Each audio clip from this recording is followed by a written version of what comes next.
رسول اللہ صلی اللہ علیہ وسلم نے فرمایا، جو شخص اللہ کی راہ میں جہاد کے لیے نکلا، اللہ اس کا ضامن ہو گیا۔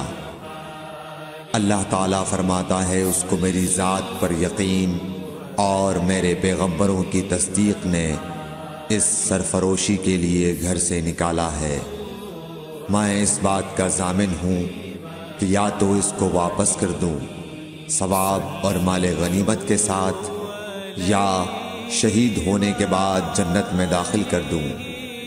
رسول اللہ صلی اللہ علیہ وسلم نے فرمایا، اور اگر میں اپنی امت پر اس کام کو دشوار نہ سمجھتا تو لشکر کا ساتھ نہ چھوڑتا، اور میری خواہش ہے کہ اللہ کی راہ میں مارا جاؤں، پھر زندہ کیا جاؤں، پھر مارا جاؤں، پھر زندہ کیا جاؤں، پھر مارا جاؤں۔ صحیح بخاری حدیث نمبر 36۔